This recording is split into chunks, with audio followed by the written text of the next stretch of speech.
Israeli বাহিনীর আগ্রাসনে ধ্বংসস্তূপে রূপ নিয়েছে ফিলিস্তিনের অবরুদ্ধ গাজা উপত্যকা।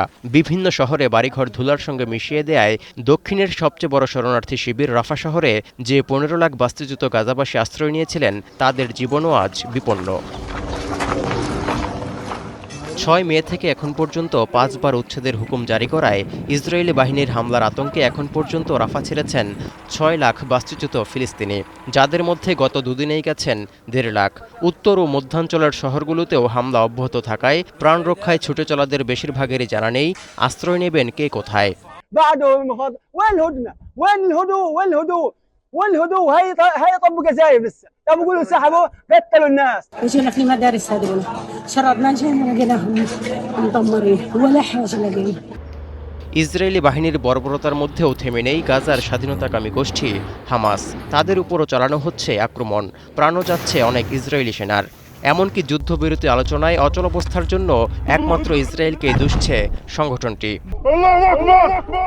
موافقتنا على المقترح المقدم لنا من الإخوة في مصر وقطر والذي كان بعلم الإدارة الأمريكية ومتابعته।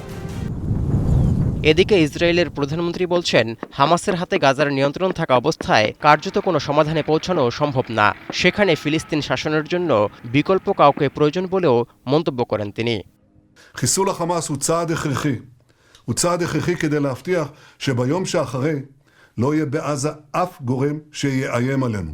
যুদ্ধকালীন ও যুদ্ধ পরবর্তী গাজা ভূখণ্ড নিয়ে পরিকল্পনায় ব্যর্থ হওয়ার দাবি করে বেনিয়ামিন নেতানিয়াহুর প্রতি প্রকাশ্যে ক্ষোভ জানিয়েছেন দেশটির প্রতিরক্ষামন্ত্রী। এমনকি উঠে আসে যুদ্ধকালীন মন্ত্রিপরিষদের মধ্যে গাজায় ইসরায়েলি হামলার বিষয়ে সামরিক দিক নির্দেশনা নিয়ে দ্বিধা বিভক্তির কথাও। এছাড়া যুদ্ধের পর গাজা শাসনের কোনো পরিকল্পনা নেই বলায়ও বেনিয়ামিন নেতানিয়াহুর সমালোচনা করেন দেশটির প্রতিরক্ষামন্ত্রী। עלינו לחסל את יכולתו השלטונית של החמאס. המפתח לכך הוא פעילות צבאית וביסוס גורם שלטוני חלופי.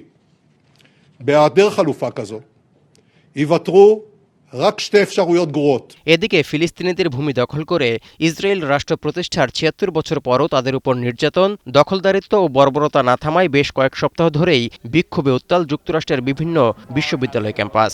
সম্প্রতি সেই উত্তাপ কিছুটা কমলেও ১৫ মে ফিলিস্তিনিদের মহাবিপর্যয় বা নাকবা দিবসে আবারও বিক্ষোভ ছড়িয়ে পড়ে যুক্তরাষ্ট্রের ক্যালিফোর্নিয়ার ২টি বিশ্ববিদ্যালয়ে। ঘটে ভাঙচুরের ঘটনাও, এমনকি পুলিশের সঙ্গে ব্যাপক ধাওয়া পাল্টা ধাওয়াও হয়। এক পর্যায়ে বিশ্ববিদ্যালয় ভবন দখলে নেয় প্রায় ১০টি আইন প্রয়োগকারী সংস্থার সাহায্য নেয় বিশ্ববিদ্যালয় কর্তৃপক্ষ। চলে ধরপাকড়ও।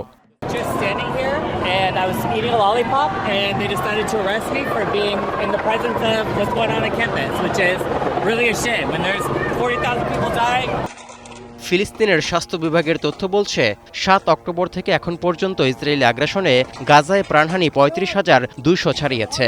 এছাড়া আহতের সংখ্যা প্রায় ৮০,০০০। খাদ্য ও চিকিৎসা সরঞ্জাম সংকট আরও বাড়ছে বলে জানিয়েছে জাতিসংঘ। তৌহিদুর রহমান, এখন বিশ্ব।